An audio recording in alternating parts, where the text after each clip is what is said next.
Okay, tonight is 28th of July 2010.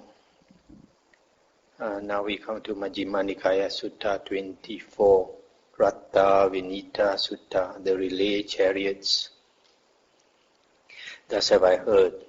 On one occasion, the Blessed One was living at Rajagaha in the bamboo grove, the squirrel sanctuary.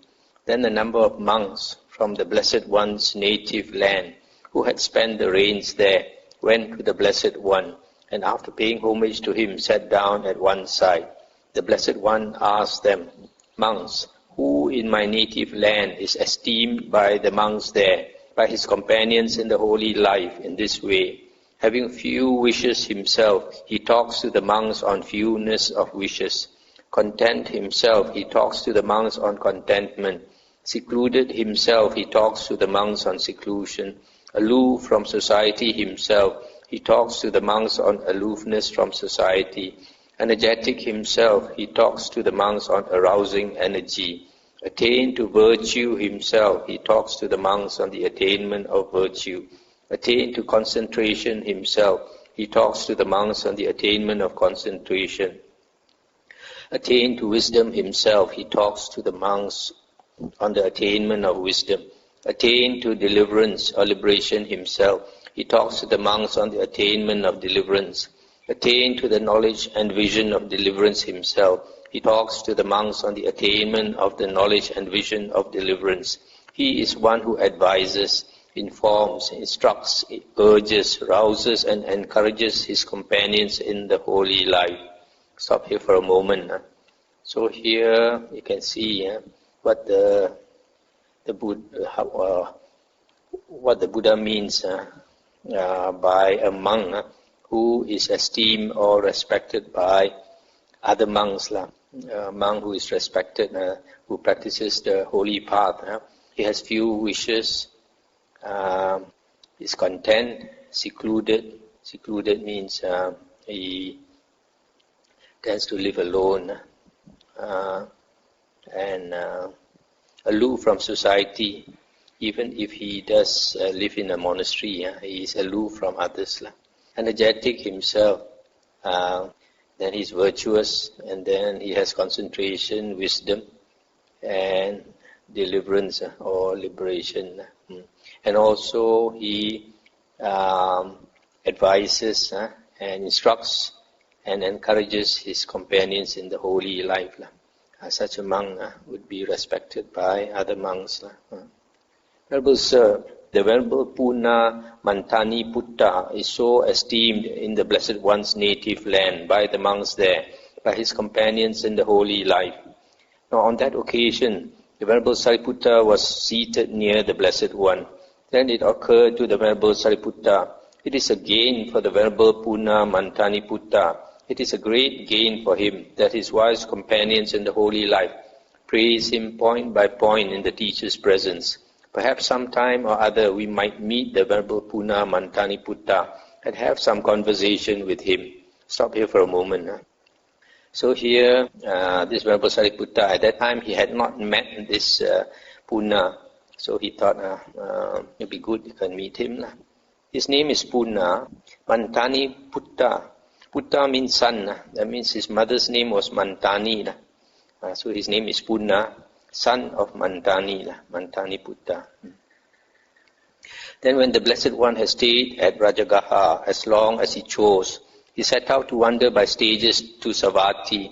Wandering by stages, he eventually arrived at Savatthi, and there he lived in the Jeta's Grove, Anathapindika's park. The Venerable Puna Mantani Putta heard, "The Blessed One has arrived at Savatthi and is living at Jeta's Grove, Anathapindika's park." Then the Venerable Puna Mantani Putta set his resting place in order, and taking his outer robe and bowl, set out to wander by stages to Savatthi. Wandering by stages, he eventually arrived at Savatthi and went to Jeta's Grove, Anathapindika's park, to see the Blessed One. After paying homage to the Blessed One, he sat down at one side, and the Blessed One instructed, urged, roused and encouraged him with talk on the Dhamma. Then the Venerable Puna Mantani Putta, instructed, urged, roused and encouraged by the Blessed One's talk, on the Dhamma, delighting and rejoicing in the Blessed One's words, rose from his seat, and after paying homage to the Blessed One, keeping him on his right, he went to the blind man's grove for the day's abiding. Then a certain monk went to the Venerable Sariputta and said to him, Friend Sariputta, the monk Puna Mantaniputta, of whom you have always spoken highly, has just been instructed, urged, roused and encouraged by the Blessed One with talk on the Dhamma. After delighting and rejoicing in the Blessed One's words, he rose from his seat, and after paying homage to the Blessed One, keeping him on his right, he has gone to the blind man's grove for the day's abiding. Then the Venerable Sariputta quickly picked up the mat and followed close behind the Venerable Puna Mantaniputta, keeping his head inside. Then the Venerable Puna Mantaniputta entered the blind man's grove and sat down for the day's abiding at the root of a tree. The Venerable Sariputta also entered the blind man's grove and sat down for the day's abiding at the root of a tree. Then when it was evening, the Venerable Sariputta rose from meditation and went to the Venerable Puna Mantaniputta and exchanged greetings with him. Let's stop here for a moment. During the Buddha's time, the monks in the morning, they would go for their alms round to get their meal. And after the meal, they would, after they have taken the meal, then they would find a secluded place to go and meditate the whole day. So in this case, this Puna Mantaniputta, he went to this place called the Blind Man's Grove. And the monks would come together in the evening when the sun sets to discuss Dhamma. So here you see Venerable Sariputta, he wanted to speak to this Puna, but since he knew that this Puna was going to meditate, I didn't want to interrupt him. So he waited until evening after meditating the whole day. And then he went to see this Puna. When this courteous and amiable talk was finished, he sat down at one side and said to the Venerable Puna Mantaniputta, Is the holy life lived under our Blessed One, friend? Yes, friend. In other words, you belong to the Bhagava Sangha. And he said, yes. But friend, is it for the sake of purification of virtue that the holy life is lived under the Blessed One? No, friend. Then is it for the sake of purification of mind that the holy life is lived under the Blessed One? No, friend. Then is it for the sake of purification of view that the holy life is lived under the Blessed One? No, friend. Then is it for the purification by overcoming doubt that the holy life is lived under the Blessed One? No, friend. Then is it for the sake of purification by knowledge and vision of what is the path and what is not the path that the holy life is lived under the Blessed One? No, friend. Then is it for the sake of purification by knowledge and vision of the way that the holy life is lived under the Blessed One? No, friend. Then is it for the sake of purification by knowledge and vision that the holy life is lived under the Blessed One? No, friend. So the Venerable Sariputta asked him all these questions, and to each of them he said, no, friend. And Venerable Sariputta said, friend, this friend is a translation of avuso. Friend, when asked, but friend, is it for the sake of purification of virtue that the holy life is lived under the Blessed One? You replied, no, friend. When asked, then is it for the sake of purification of mind and purification of view, purification by overcoming doubt, etc.? And to all this you replied, no, friend. For the sake of what then, friend, is the holy life lived under the Blessed One? And Puna said, friend, it is for the sake of final Nibbana without clinging that the holy life is lived under the Blessed One. So the ultimate aim of the holy life is Nibbana. So all these purifications is not for the purpose of each of these purifications that the holy life is lived, but the ultimate aim of the holy life is Nibbana. And then again, Venerable Sariputta asked, but friend, is purification of virtue final Nibbana without clinging? No, friend, Puna replied. Then is purification of mind final Nibbana without clinging? No, friend. Then is purification of view final Nibbana without clinging? No, friend. Then is purification by overcoming doubt final Nibbana without clinging? No, friend. Then is purification by knowledge and vision of what is the path and what is not the path. Final Nibbana without clinging. No, friend. Then is purification by knowledge and vision of the way. Final Nibbana without clinging. No, friend. Then is purification by knowledge and vision. Final Nibbana without clinging.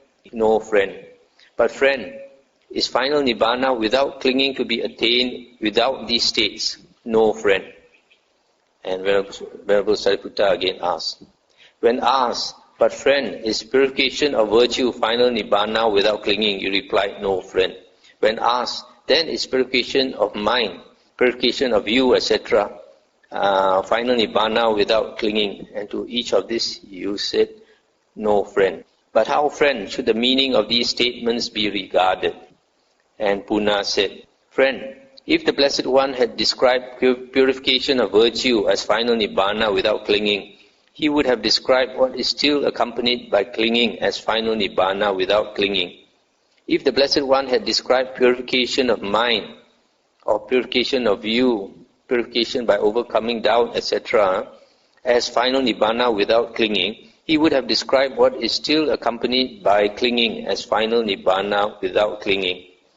And if final Nibbana without clinging were to be attained without these states, then an ordinary person would have attained final Nibbana, for an ordinary person is without these states.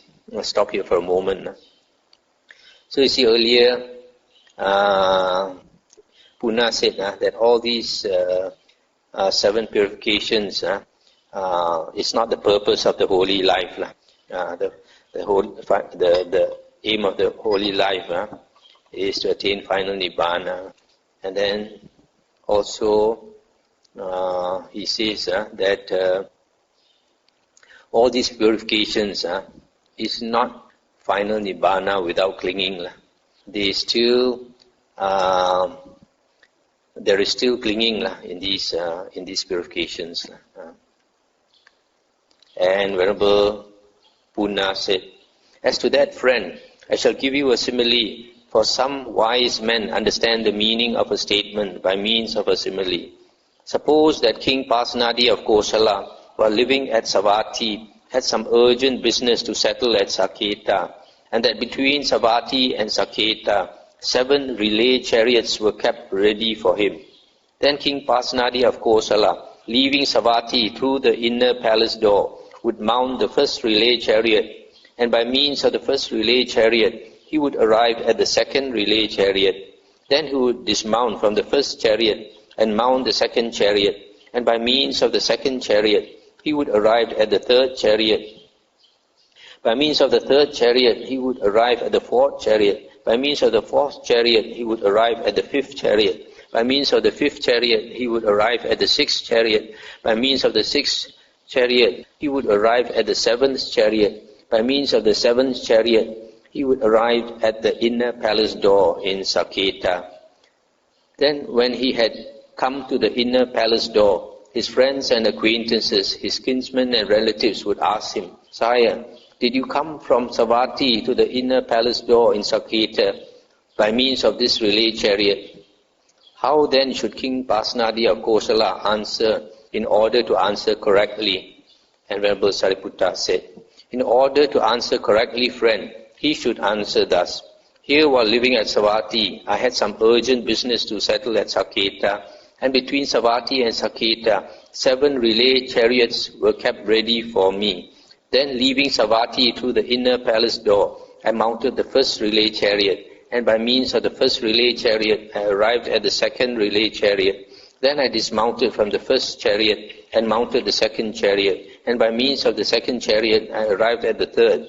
Similarly, and the fourth, fifth, sixth, and the seventh chariot. And by means of the seventh chariot, I arrived at the inner palace door in Saketa. In order to answer correctly, he should answer thus. Stop here for a moment. So here, Venerable Sariputta is answering what this Venerable Puna asked him. And Puna is saying that these 7 purifications are just like this relay chariots. One will bring you to the next, and the next will bring you to the next, etc. And then Venerable Puna says, So too, friend, purification of virtue is for the sake of reaching purification of mind. Purification of mind is for the sake of reaching purification of view. Purification of view is for the sake of reaching purification by overcoming doubt. Purification by overcoming doubt is for the sake of reaching purification by knowledge and vision of what is the path and what is not the path. Purification by knowledge and vision of what is the path and what is not the path is for the sake of reaching purification by knowledge and vision of the way. Purification by knowledge and vision of the way is for the sake of reaching purification by knowledge and vision. Purification by knowledge and vision is for the sake of reaching final Nibbana without clinging. It is for the sake of final Nibbana without clinging that the holy life is lived under the Blessed One. Let's stop here for a moment. So here you see these 7 purifications are just stages along the way to Nibbana. They are still states, are still not ultimate states. That's why earlier Venerable Puna said that these states still have clinging.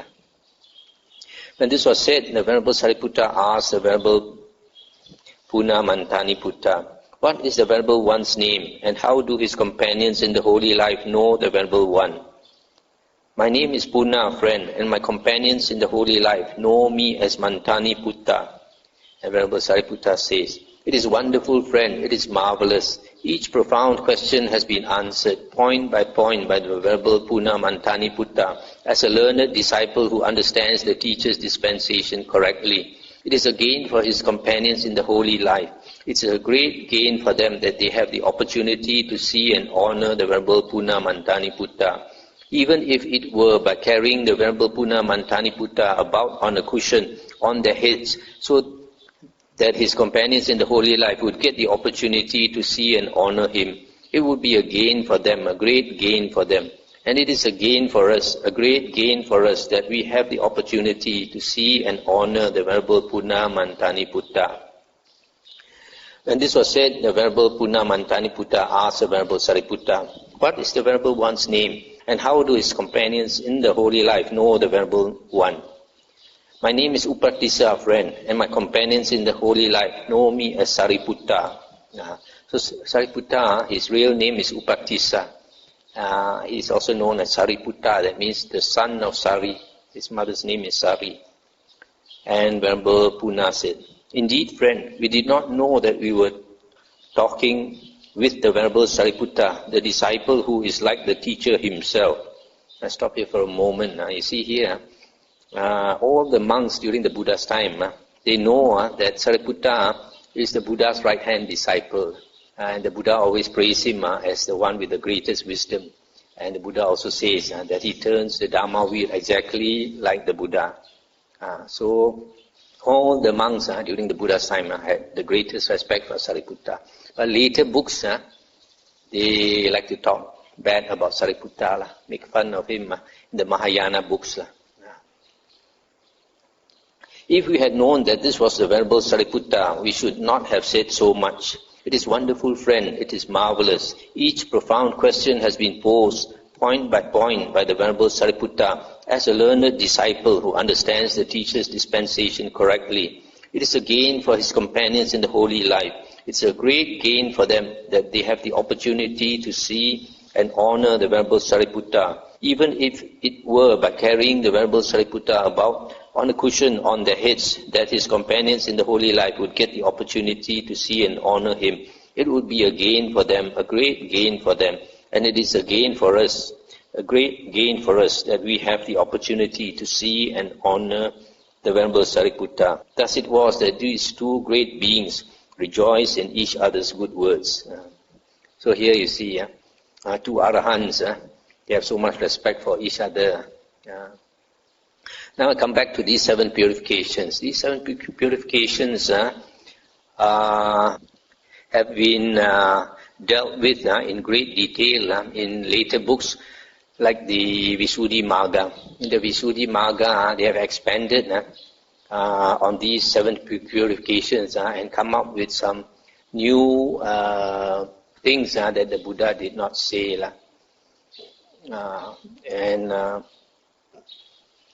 Later, monks like this Mahasi Sayadaw, they use those the explanation found in the Visuddhimagga on these 7 purifications and created that Mahasi method of meditation, a pure vipassana. So that's why the explanation in the Visuddhimagga is detailed, but unfortunately they talk about things that are not what the Buddha says. So from the suttas point of view, I will try to explain each one of these. These are not dealt with explicitly in the suttas, but here and there you can find. The first one, purification of virtue, is for the sake of reaching purification of mind. Virtue here refers to sila, moral conduct.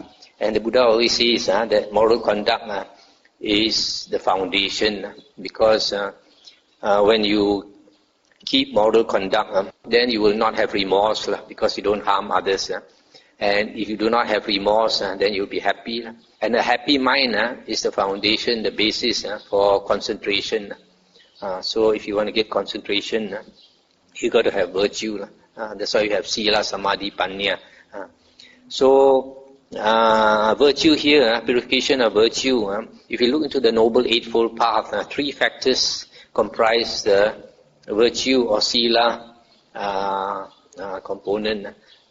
These 3 is right speech, the 3rd factor, right action and right livelihood.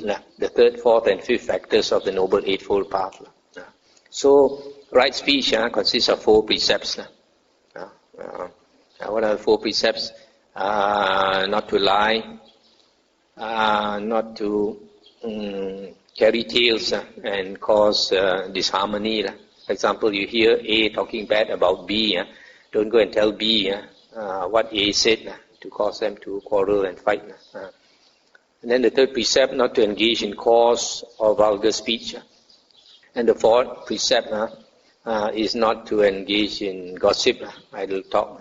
So these are the 4 precepts in right speech. Right action consists of 3 precepts: not to kill, not to steal, or actually it's not to take what is not given.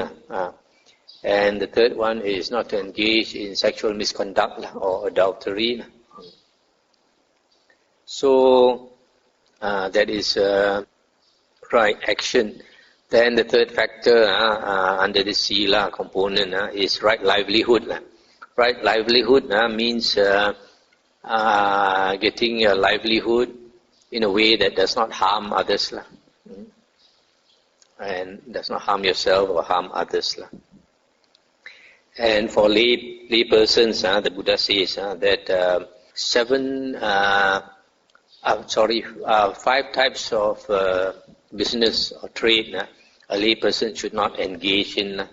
Not to trade in weapons that kill, for example, gun. Not to trade in poisons that kill, for example, insecticide, herbicide. And not to trade in intoxicants like liquor or drugs, narcotics that harm others. And the 4th is not to trade in humans, slavery. Nowadays it's still done underground, illegally. And the 5th is not to rear animals for sale to be slaughtered. So these are the 5 types of trade or business that a lay person should not engage in. If he does, then it's wrong livelihood. And then wrong livelihood for a monk is stated in the Majjhima Nikāya Sutta 117 as scheming, talking, hinting, belittling, pursuing gain with gain. I mean scheming to get more offerings and all that. Scheming to become famous. Talking, maybe talking about the monk talking about his attainments. And then the 3rd, hinting of his attainments, of his supernormal attainments. And then the 4th, belittling other people, belittling other monks and all that. And then the 5th, pursuing gain with gain, making offerings to lay people to get more in return. So this is wrong livelihood for a monk. So that is purification of virtue. Basically, the 7 precepts, and these few other things that I mentioned. And also for a monk, purification of view means upholding the precepts in the Patimokkha, the 227 precepts, and also all the monastic rules found in the Vinaya Pitaka. So there is purification of view, of virtue. The second one, purification of virtue will bring you to purification of mind. This purification of mind, in the Aguttra Nikāya 4.194, utter purification of mind, or complete purification of mind, is stated to be the 4 jhanas, because 4 jhanas is the right or perfect concentration. So purification of mind basically means getting rid of the 5 hindrances, because in the Buddha's teachings, the main purpose of meditation is to get rid of the 5 hindrances, because the 5 hindrances prevent us from seeing things clearly as they are. And so this purification of mind is to get rid of the 5 hindrances. And to get rid of the 5 hindrances, the minimum is what is called threshold concentration, or assess concentration. The Pali word is upachara samadhi, a state of concentration which is very near to the first jhana. In the Digha Nikāya, the Buddha has stated that when a monk attains this state, threshold concentration, the 5 hindrances fall away.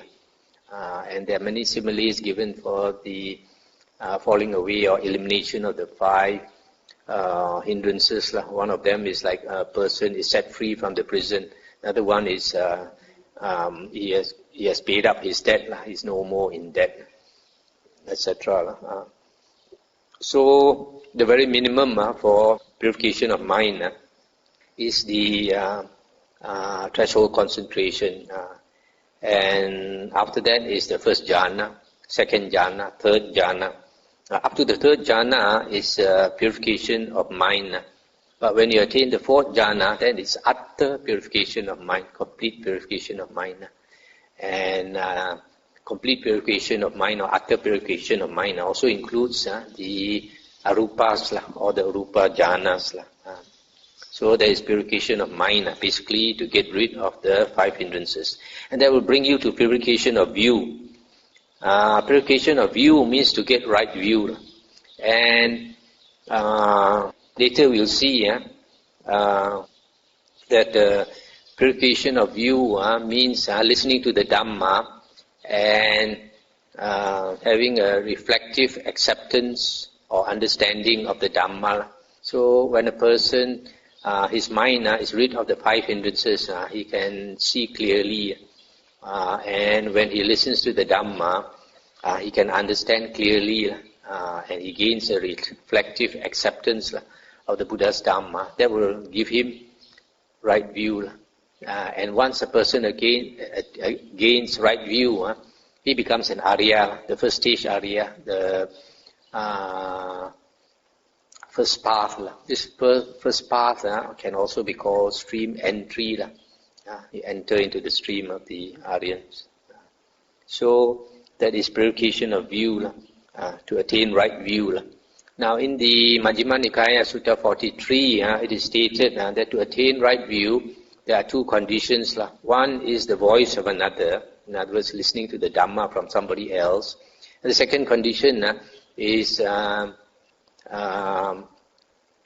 thorough attention or proper attention or careful attention. So when you listen to the Dhamma and you're paying proper attention and your mind is clear enough, then you can understand the Dhamma. And when you gain reflective acceptance of the Dhamma, then you have attained right view, which here is called purification of view. But when a person enters the stream, he becomes a first path attainer. He has not got rid of any fetters yet. A Sotapanna, the first fruit, Arya, he has got rid of 3 lower fetters. What are the 3? One is attachment to rules and rituals, Silabata Paramasa. Another one is doubt, getting rid of doubt. Doubt means doubt about the Buddha, Dhamma and Sangha. And what is the other one? The 3 fetters. Identity view, Sakaya Ditti. Identity view is identifying yourself with the body and mind. So you think that the body and mind is you or yours. So when a person gets rid of this identity view, then he understands that the body and the mind are impermanent. So it is not I or mine. So that is the Sotapanna. He has got rid of the 3 fetters. But as I mentioned just now, when you have purification of view, you attain the first path. That is still not yet Sotapanna, just the path of the fruit. But purification of view will bring you to purification by overcoming doubt. This overcoming doubt should be the doubt, just as I mentioned, one of the 3 factors eliminated by the Sotapanna, which is doubt about the Buddha, Dhamma and Sangha, not having thorough faith or thorough confidence or trust in the Buddha, Dhamma and Sangha. So after a person attains right view or purification of view, then he overcomes doubt. He has no more doubt about the Buddha, Dhamma and Sangha, and that will bring him to this Sotapanna stage, the first fruit, Arya. And purification by overcoming doubt will bring the person to purification by knowledge and vision of what is the path and what is not the path. So this person has become Sotapanna, then he sees very clearly what is the path, what is not the path. He understands the Dhamma already. And after this, you will bring him to purification by knowledge and vision of the way. Purification by knowledge and vision of the way. Because this person has become an Arya, he's practicing the way or the path. So he has this knowledge and vision of the way, the path, how to practice. Because he's practicing that path, the way, the Noble Eightfold Path. And that will bring him to purification by knowledge and vision. This purification by knowledge and vision, that means he attains knowledge and vision.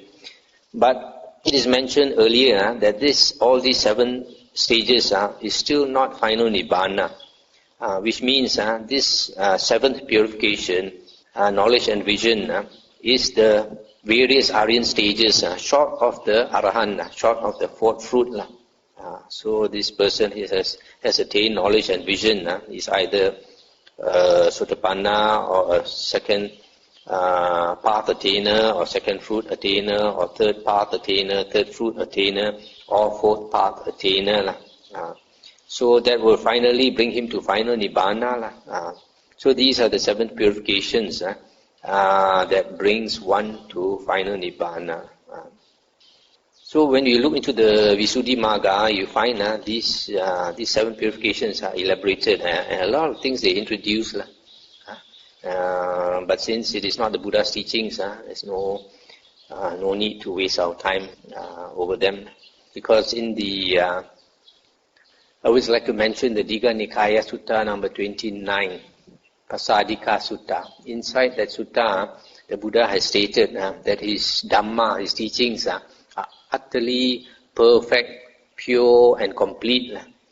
And the Buddha says, if you think you want to subtract some of his teachings, you think some of his teachings are superfluous, not necessary, then the Buddha says you don't understand the Dhamma.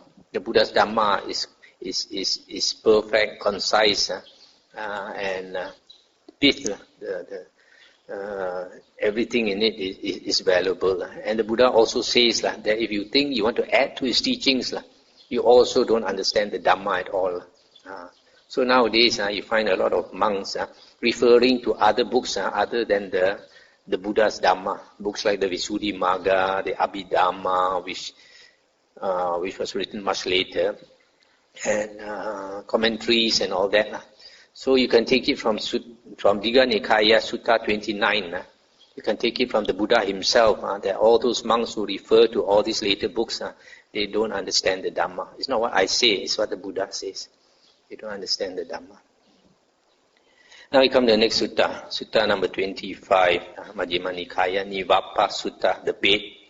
Thus have I heard, on one occasion the Blessed One was living at Savatthi in Jeta's Grove, Anathapindika's park. There he addressed the monks thus, Monks, Venerable Sir, they replied. The Blessed One said, Monks, a deer trapper does not lay down bait for a deer herd, intending thus, may the deer herd enjoy this bait that I have laid down, and so be long-lived and handsome and endure for a long time.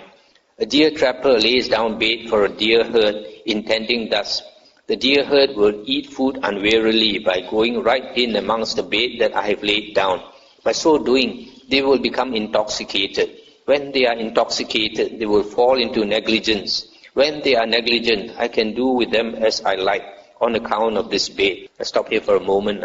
So here, this deer trapper, he wants to trap a herd of deer. So he puts bait, some food for them, the food that they like, and he wants to trap them. Now the deer of the first herd ate food unwarily by going right in amongst the bait that the deer trapper had laid down. By so doing, they became intoxicated. When they were intoxicated, they fell into negligence. When they were negligent, the deer trapper did with them as he liked on account of that bait. That is how the deer of the first herd failed to get free from the deer trapper's power and control. Now the deer of the second herd reckoned thus. The deer of that first herd, by acting as they did without precaution, failed to get free from the deer trapper's power and control. Suppose we altogether shun that bait food, shunning that fearful enjoyment, let us go out into the forest wilds and live there. And they did so. But in the last month of the hot season, when the grass and the water was used up, their bodies were reduced to extreme emaciation. With that they lost their strength and energy. When they had lost their strength and energy, they returned to that same bait that the deer trapper had laid down. They ate food unwarily by going right in amongst it. By so doing, they became intoxicated. When they were intoxicated, they fell into negligence. When they were negligent, the deer trapper did with them as he liked on account of that bait. And that is how the deer of the second herd also failed to get free from the deer trapper's power and control. Let's stop here for a moment. So here, the first herd of deer, they were greedy for the food, so they were not cautious enough.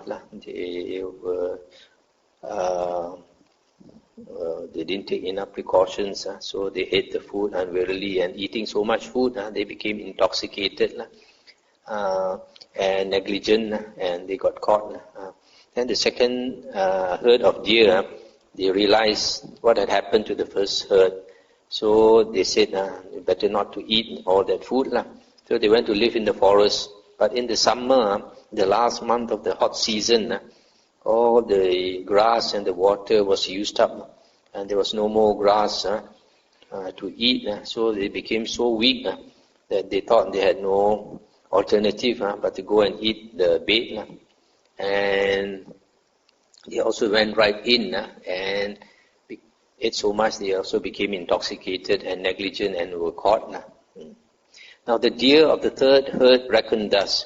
The deer of that first herd, by acting as they did without precaution, failed to get free from the deer trapper's power and control. The deer of that second herd, by reckoning how the deer of the first herd had failed, and by planning and acting as they did with the precaution of going to live in the forest wilds, also failed to get free from the deer trapper's power and control. Suppose we make our dwelling place within range of the deer trapper's bait. Then having done so, we shall eat food not unwarily, without going right in amongst the bait that the deer trapper has laid down. By doing so, we shall not become intoxicated. When we are not intoxicated, we shall not fall into negligence. When we are not negligent, the deer trapper shall not do with us as he likes on account of that bait. And they did so. But then the deer trapper and his following considered thus: these deer of this third herd are as cunning and crafty as wizards and sorcerers. They eat the bait laid down without our knowing how they come and go. Suppose we have the bait that is laid down completely surrounded all round over a wide area with wicker hurdles, then perhaps we might see the third deer herd's dwelling place, where they go and hide. They did so, and they saw the third herd's dwelling place, where they went to hide. And that is how the deer of the third herd also failed to get free from the deer trapper's power and control. Stop here for a moment. So this third herd of deer, they realized what happened to the first two herds. So they decided, if you stay too far away during the summer season, there'll be nothing to eat. So they decided to stay near, and they ate the food and quickly ran out. But then this deer trapper was also very cunning. So he put all these wicker hurdles so that when the deer came in and out, so these wicker hurdles, some of it collapsed. So they knew where they came from. So they went to catch this third herd. So also the third herd got caught. Now the deer of the fourth herd reckoned thus: the deer of that first herd, by acting as they did without precaution, failed to get free from the deer trapper's power and control. The deer of that second herd, by reckoning how the deer of the first herd had failed, and by planning and acting as they did with the precaution of going to live in the forest wilds, also failed to get free from the deer trapper's power and control. And the deer of the third herd, by reckoning how the deer of the first herd and also the deer of the second herd had failed, and by planning and acting as they did, with the precaution of making their dwelling place within range of the deer trapper's bait, also failed to get free from the deer trapper's power and control. Suppose we make our dwelling place where the deer trapper and his following cannot go, then having done so, we shall eat food, not unwarily, and without going right in amongst the bait that the deer trapper has laid down.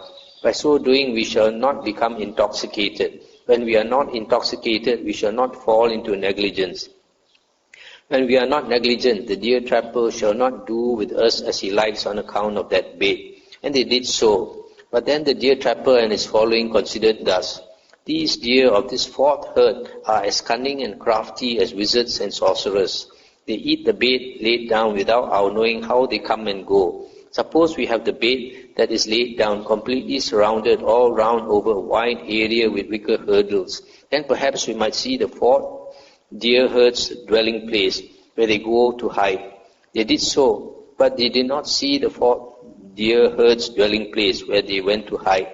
Then the deer hunter and his following considered thus: if we scare the fourth deer herd, being scared they will alert others, and so the deer herds will all desert this bait that we have laid down.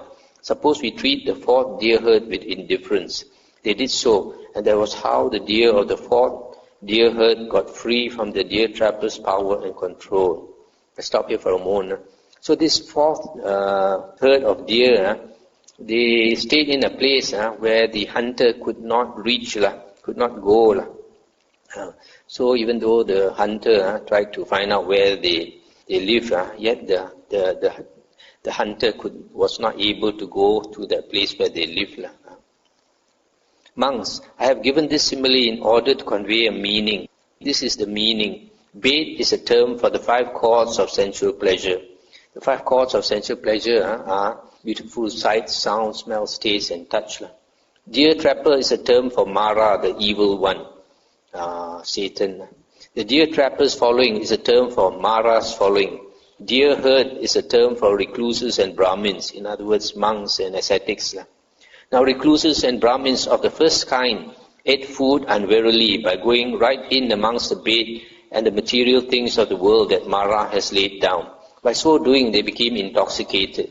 When they were intoxicated, they fell into negligence. When they were negligent, Mara did with them as he liked on account of that bait and those material things of the world. That is how the recluses and Brahmins of the first kind failed to get free from Mara's power and control. Those recluses and Brahmins, I say, are just like the deer of the first herd. Stop here for a moment. So here, the first group of monks and ascetics, they lived near the bed and they went right in amongst the bed and ate as much as they liked until they became intoxicated and became negligent. You can say this may be similar to town monks. If monks stay in the town, they give very good offerings, and so all those offerings that are given and all that can be likened to that bed of Mara. So it's very difficult for town monks to not be caught by Mara.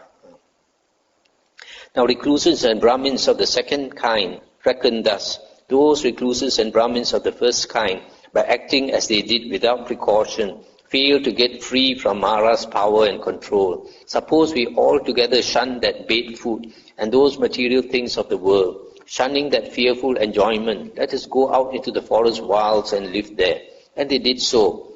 There they were eaters of greens or millet or wild rice or hide parings or moss or rice bran, or the discarded scum of boiled rice or sesame flour or grass or cow dung. They lived on forest roots and fruits. They fed on fallen fruits. But in the last month of the hot season, when the grass and the water were used up, the bodies were reduced to extreme emaciation. With that, they lost their strength and energy. When they had lost their strength and energy, they lost their deliverance of mind. With the loss of their deliverance of mind, they returned to that same bed that Mara had laid down.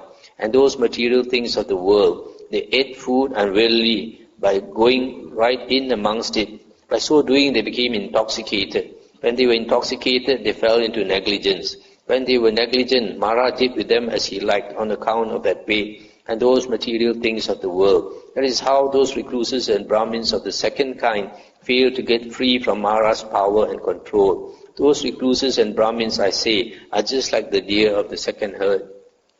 So here this second group of monks and ascetics are likened to this forest ascetics. There are some monks, they live in the deep forest and they feed on the fallen fruits and the roots of the trees. And but then in the last month of the hot season, all these are not available and they have not much to eat. Then they come back into the towns, and then they get careless, eat as much as they like and all that, and they got caught by Mara. Now recluses and Brahmins of the third kind reckon thus: those recluses and Brahmins of the first kind, by acting as they did without precaution, fail to get free from Mara's power and control. Those recluses and Brahmins of the second kind, by reckoning how the recluses and Brahmins of the first kind had failed, and then planning and acting as they did with the precaution of going to live in the forest wilds, also fail to get free from Mara's power and control. Suppose we make our dwelling place within range of that bed that Mara has laid down and those material things of the world. Then having done so, we shall eat food not unwarily and without going right in amongst the bed that Mara has laid down and the material things of the world. By so doing, we shall not become intoxicated. When we are not intoxicated, we shall not fall into negligence. When we are not negligent, Mara shall not do with us as he likes on account of that bed and those material things of the world. And they did so. But then they came to hold views such as the world is eternal and the world is not eternal, the world is finite and the world is infinite. The soul and the body are the same. The soul is one thing, the body another. After death, a Tathagata exists, and after death, a Tathagata does not exist, etc. That is how those recluses and Brahmins of the third kind fail to get free from Mara's power and control. Those recluses and Brahmins, I say, are just like the deer of the third herd. I'll stop here for a moment. So here, this third group of monks and ascetics, they decided to live not too far from the bed and from the material things of the world. This can be likened to like the monks in the forest monastery. But then, if they don't get right, if they don't get right view, purification of view mentioned just now, then they will hold this different views, like the world is eternal, the world is not eternal, the world is infinite, and all these things. And they have a lot of views, and if a person has a lot of views, he tend to argue with others. And also, like nowadays, if a monk goes on the internet and all that, that is also something material in the world. You can that is also can be considered one of Mara's bait, and you can get caught there.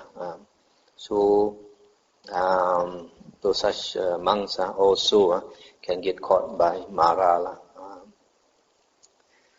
Because when here it is mentioned, they came to hold views, which means that they did not get right view. And right view, I mentioned just now, is from learning the Buddha's Dhamma, the Buddha's original Dhamma, and paying proper attention. So some monks, they instead of studying the Buddha's words, the original words in the suttas, they go and read all other kinds of books, which will not help you to get right view, and so they will not get free of Mara. Now, recluses and Brahmins of the fourth kind reckon thus: those recluses and Brahmins of the first kind, by acting as they did without precaution, fail to get free from Mara's power and control. Those recluses and Brahmins of the second kind and the third kind also fail to get free from Mara's power and control. Suppose we make our dwelling place where Mara and his following cannot go. Then, having done so, we shall eat food not unwarily, without going right in amongst the bait that Mara has laid down, and the material things of the world. By doing so, we shall not become intoxicated. When we are not intoxicated, we shall not fall into negligence. When we are not negligent, Mara shall not do with us as he likes, on account of that bait and those material things of the world. And they did so, and that is how those recluses and Brahmins of the fourth kind got free from Mara's power and control. Those recluses and Brahmins are just like the deer of the fourth herd. And where is it that Mara and his following cannot go? Here, quite secluded from sensual pleasures, secluded from unwholesome states, a monk enters upon and abides in the first jhana, which is accompanied by applied and sustained thought, with delight and pleasure born of seclusion. This monk is said to have blindfolded Mara, to have become invisible to the evil one, by depriving Mara's eye of his opportunity. Again, with the stilling of applied and sustained thought, a monk enters upon and abides in the second jhana, which has self-confidence and singleness of mind without applied and sustained thought, with delight and pleasure born of concentration. This monk is said to have blindfolded Mara, to have become invisible to the evil one. Similarly, a monk enters and abides in the third jhana, the fourth jhana, and then the base of infinite space, the base of infinite consciousness, the base of nothingness, the base of neither perception nor non-perception. And then again, by completely surmounting the base of neither perception nor non-perception, the monk enters upon and abides in the cessation of perception and feeling, and his stains are destroyed by his seeing with wisdom. This monk is said to have blindfolded Mara, to have become invisible to the evil one, by depriving Mara's eye of his opportunity, and to have crossed beyond attachment to the world. That is what the Blessed One said. The monks were satisfied and delighted in the Blessed One's words. So here this fourth group of ascetics and monks, they dwell in a place where Mara could not reach them. And what is that place?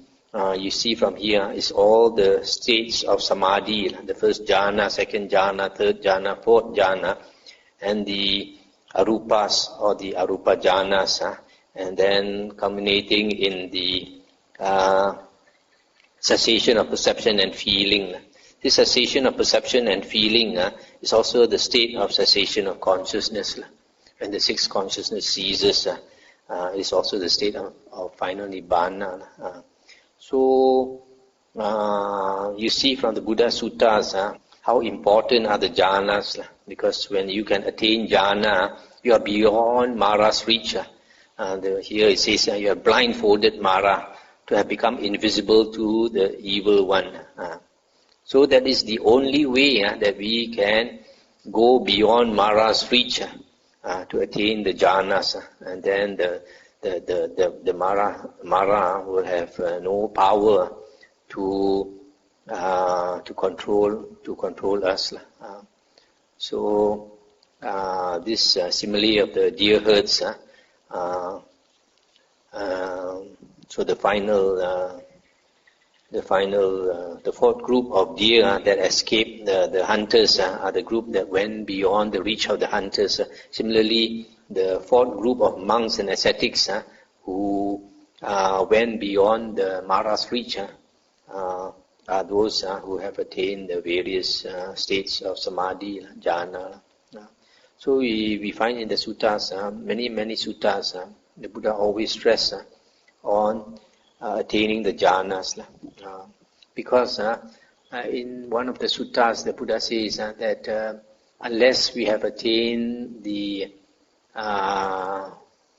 delight and happiness born of seclusion, piti and sukha, we will still be attracted to sensual pleasures. Because sensual pleasures in the world give us a certain kind of happiness. But when we attain piti and sukha, which comes from the states of jhana, samadhi, and we experience a happiness, a bliss, which is superior to worldly or sensual pleasures. So when you attain a pleasure that is superior to worldly or sensual pleasures, then you are no more captivated by sensual pleasures. Just like formerly, suppose a man in this world, he was very rich and he had a very enjoyable, happy life in this world. But because he did good deeds, after that he was reborn in heaven. And when he was reborn in heaven and he looked down on the earth and he saw other people enjoying worldly happiness, the Buddha asked, would this Deva come down to enjoy worldly happiness? No. Why? Because he enjoys a higher happiness in heaven. Why should he come down to enjoy worldly happiness? So in the same way, the Buddha says, if a person can attain the bliss of jhana, a superior kind of happiness, he will not want to enjoy worldly happiness, inferior kind of happiness. So that is the only way we can be free of Mara and his bait, because the Mara's bait is all the worldly happiness, the five causes of sensual pleasure, beautiful sights, sounds, smells, taste and touch. So I think tonight is all we have time for. Okay, can we stop?